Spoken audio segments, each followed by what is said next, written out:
Frank Sinatra was the coolest man in Hollywood, and for most of the 20th century, people treated that like a fact, not an opinion.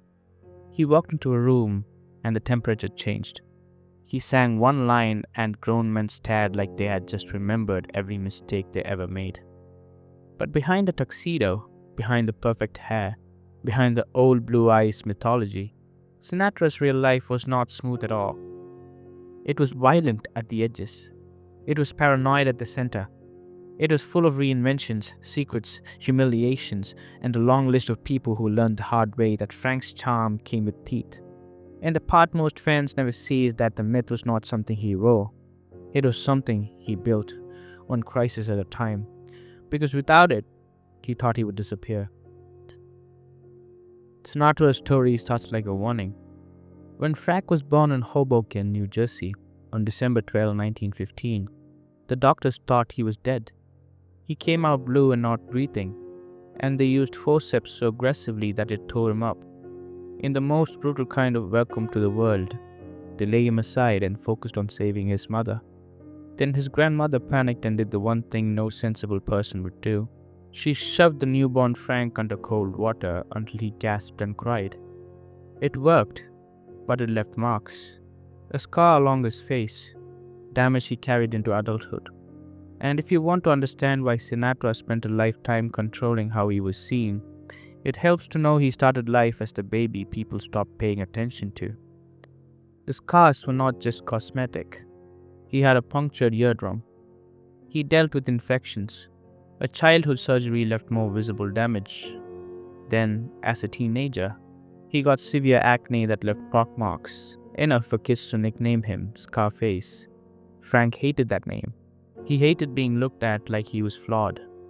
He also never forgot who had the power to humiliate someone in public, because that lesson stayed with him. And he used it later. The funny thing about Sinatra's cool is that it was built on insecurity. He did not glide through life. He clenched through it. His parents were Italian immigrants with big personalities and bigger reputations. His father, Marty, boxed under the name Marty O'Brien, which already tells you the family understood reinvention. His mother, Dolly, was a true force. She worked as a midwife, ran local political influence, and had the kind of neighborhood power that made people step aside when she walked down the street. Dolly campaigned for Democrats, fought for suffrage, and was not shy about pressure. That matters because Sinatra's first education in how the world works was not school. It was watching his mother handle people like she was running a city. And in a place like Hoboken, people also whispered about who you knew, who you owed, and who could make problems disappear. Those whispers followed Sinatra for the rest of his life, and sometimes he didn't even bother to outrun them. Frank's first stage was the family bar. He would climb onto the player piano and sing for spare change, which is a sweet image until you remember the kind of men who drank in Prohibition-era places and what they respected. Sinatra learned early that performance was not just entertainment, it was leverage. If people liked you enough, they protected you. If they loved you enough, they forgave you. That lesson would save him later when he became too famous to be punished the normal way. But it also gave him a dangerous idea. If love is protection, then losing love is death. And Sinatra lived like he believed that. He did not instantly become a polished star. He bounced through odd jobs, small gigs, and local singing work. Then, while he was still young and hungry, he got tangled up in a mess that would look ugly even today. Sinatra became involved with a young woman named Tony Della Penta, and at the same time he was also chasing Nancy Barbato, the quiet girl who would become his first wife. The situation exploded. There was a fight. There was a miscarriage. Then Della Penta went to the police and Sinatra was arrested on charges connected to seduction. The kind of old-school moral charge that sounds ridiculous now, but was deadly serious then. The case did not destroy him, but it stamped him early. Frank Sinatra brought drama wherever he went, and women were always at the center of the explosion. He married Nancy Barbato in 1939, and for a moment you could pretend that was the whole story. 3 kids, a working class couple climbing towards something better. But Sinatra was already transforming. He was recruited by band leader Tommy Dorsey, and suddenly Frank had the machine behind him: radio, touring, crowds, and a national audience. He also got trapped. Dorsey's contract was brutal. It locked Sinatra down financially, and Frank hated the feeling of being owned. Years later, Sinatra would claim the only 2 people he was ever afraid of were his mother and Tommy Dorsey. And that sentence tells you everything about his wiring. He respected power, he resented it, and he never stopped trying to escape it. This is where the myth starts splitting from reality. The myth says Sinatra was a natural genius who simply rose. The reality is that he climbed through a system where your success depended on men who could crush you. Sinatra fought Dorsey to get out of the contract, and he eventually did. But along the way, stories started spreading that he had not won with lawyers alone. People whispered about more pressure. People claimed Dorsey was threatened. Whether that was true or not almost did not matter, because the rumor fit too well with the world Sinatra came from. And the more he tried to scrub the rumor away, the more it stuck. That would become the pattern of his entire life. The harder he insisted he was clean, the more fascinated people became with the dirt. Sinatra's early fame was not just big, it was frightening. Teen girls screamed the way people scream in disasters. His concert became borderline riots. There were stories of fans ripping at his clothes, trying to touch him, trying to get into his hotel room just to lie in his bed. His publicist, George Evans, allegedly helped the frenzy by hiring girls to sit in key spots and scream on cue. Because nothing sells like the appearance of unstoppable demand. That trick sounds cheap, but it worked because Sinatra was already becoming a national obsession. And once you're an obsession, you stop living like a normal person. You start living like someone who believes the world is watching for weakness.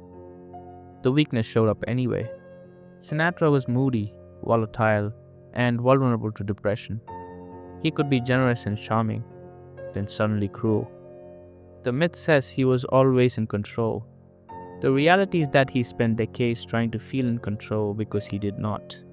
He cheated constantly. He disappeared emotionally. He demanded loyalty while breaking it himself. His marriage to Nancy endured far longer than most people would tolerate, partly because of the era, and partly because Sinatra's rising fame made his private behavior feel like the price of living in a mansion.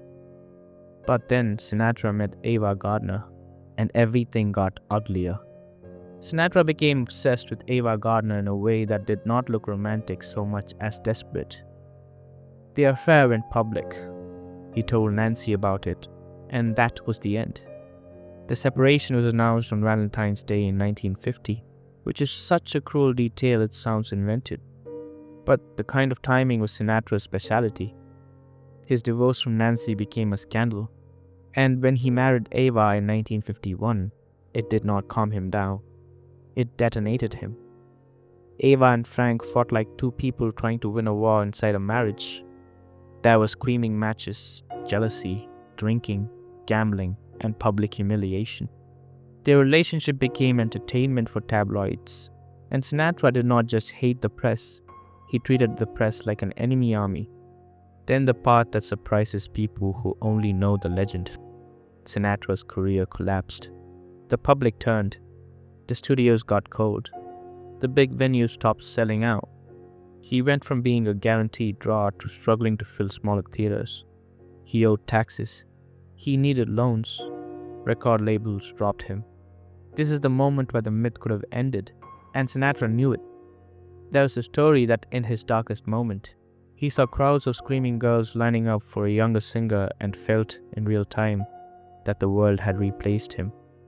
Sinatra spiraled.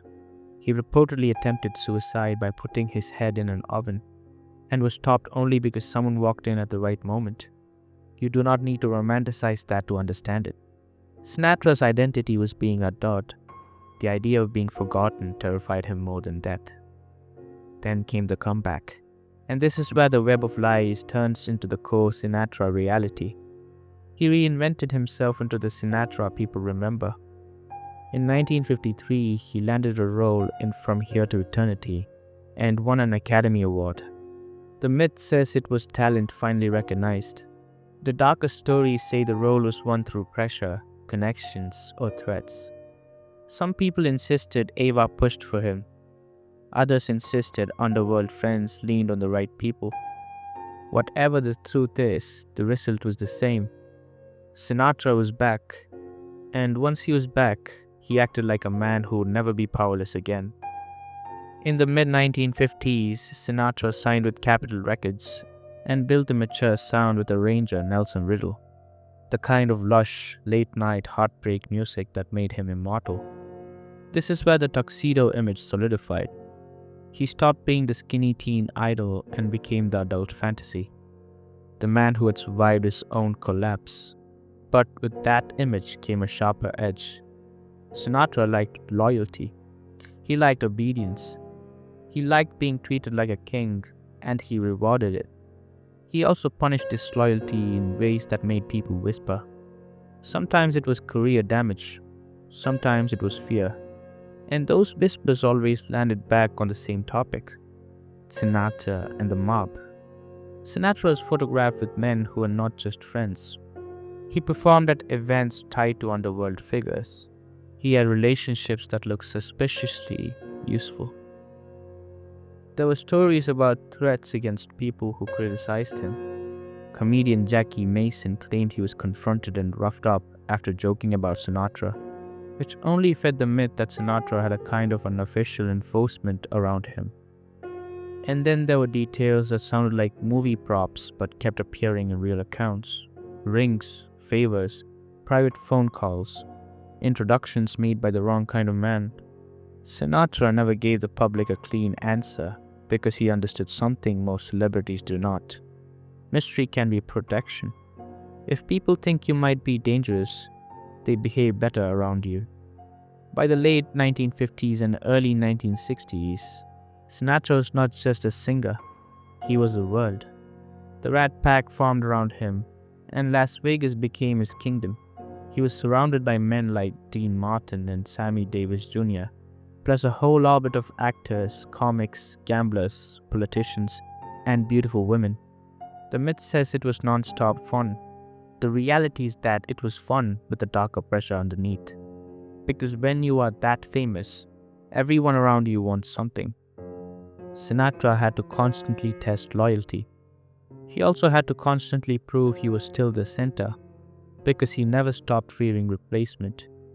Politics became another stage for that need. Sinatra campaigned hard for John F. Kennedy.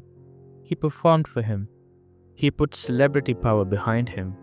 He acted like they were allies.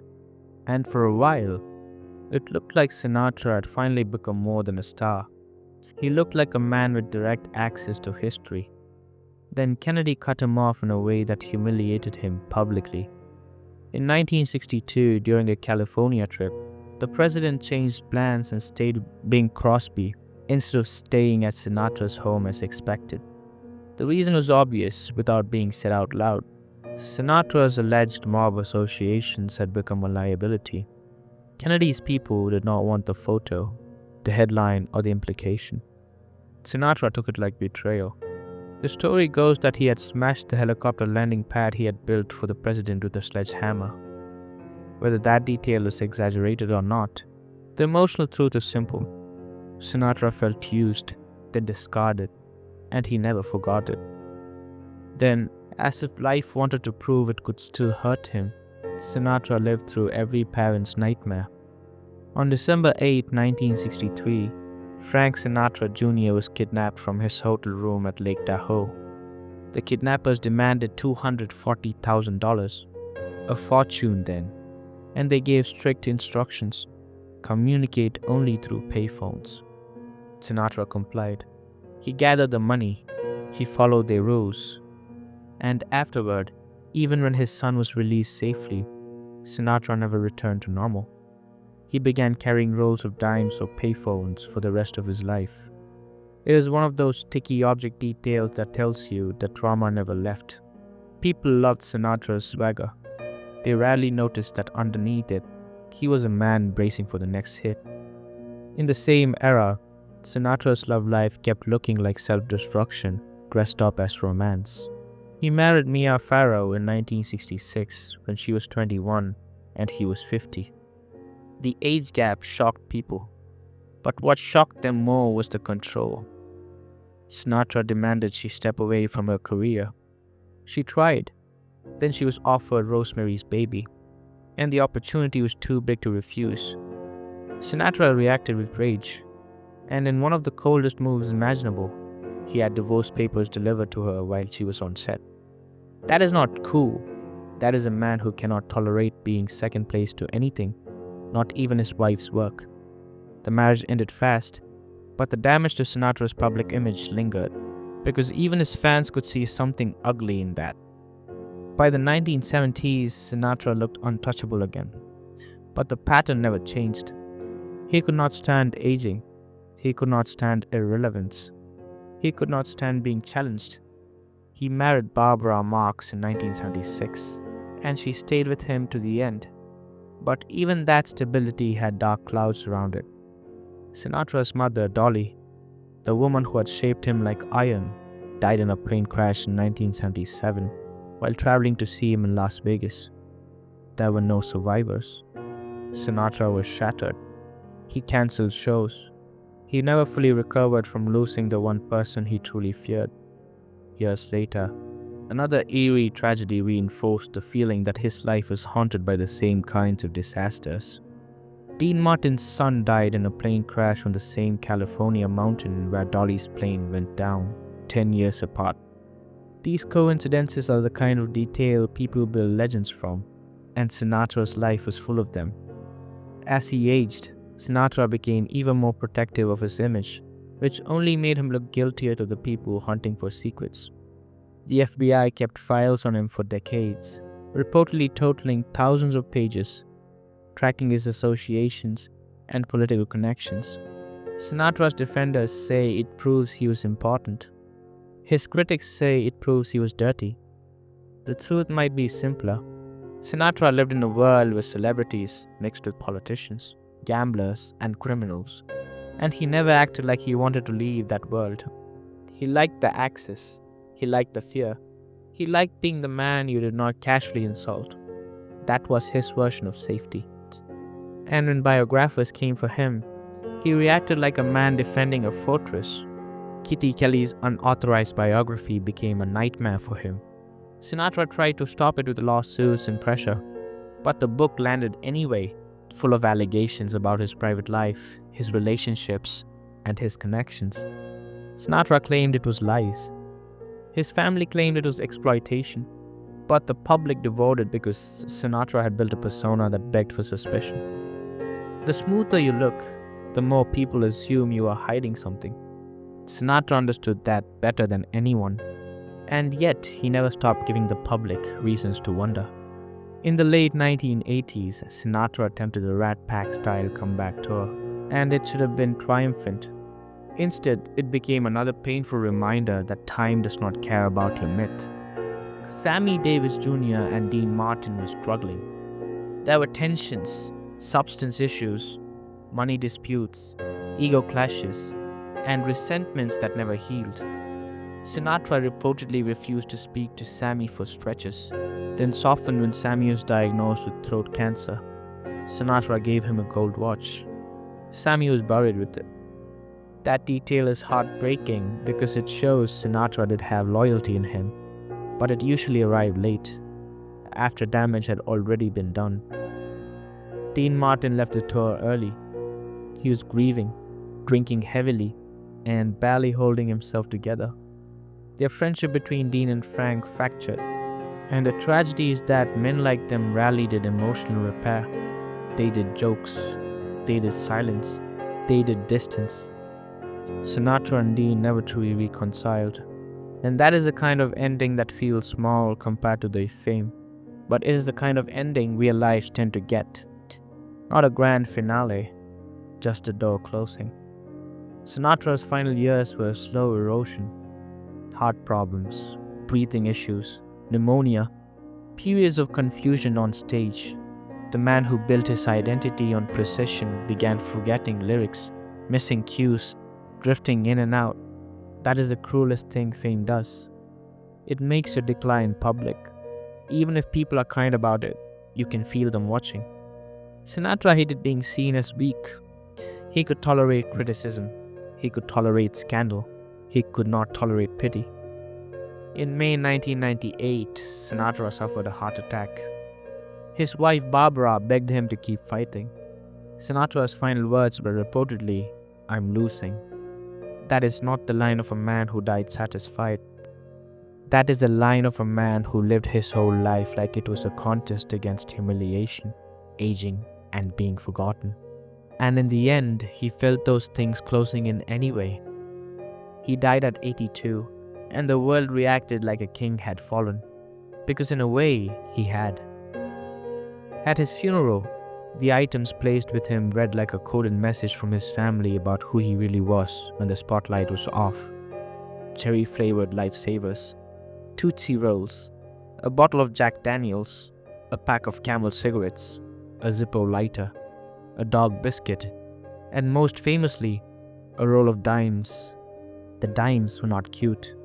They were evidence. Evidence that even decades after his son was returned, Sinatra's brain still lived in that moment of helplessness, still planning for the next payphone call like the nightmare could happen again. And even after his death, Sinatra's life refused to settle into a neat ending. The rumors kept evolving, the mob stories kept resurfacing, the FBI file kept being cited. Then a strange modern twist arrived that felt like tabloid poetry. The persistent speculation that Ronan Farrow, Mia Farrow's son, might actually be Sinatra's child. The rumor had been floated by people close to the story, hinted at, denied, joked about, and never fully buried. Sinatra's daughter Nancy had denied it, but the very fact that the rumor is still alive tells you what Sinatra built. He built a myth so strong that people will keep attaching secrets to it forever, because the myth invites it. So what is the real Sinatra when you strip away the tuxedo lies? He was not just cool. He was a man who had to be cool because he could not stand the idea of being exposed as ordinary. He was not just a voice. He was a survivor machine, shaped by early scars, sharpened by humiliation, fueled by worship, and haunted by the moments when worship stopped. He loved hard, but he loved with conditions. He was generous, but he was generous like a king rewarding loyalty. He was funny, but he could turn cold in a second. He could light up a room, and he could darken it just as fast. And maybe that is why his story still holds people, especially older viewers who remember the era when stars felt larger than life. Sinatra was not a clean hero. He was not a cartoon villain.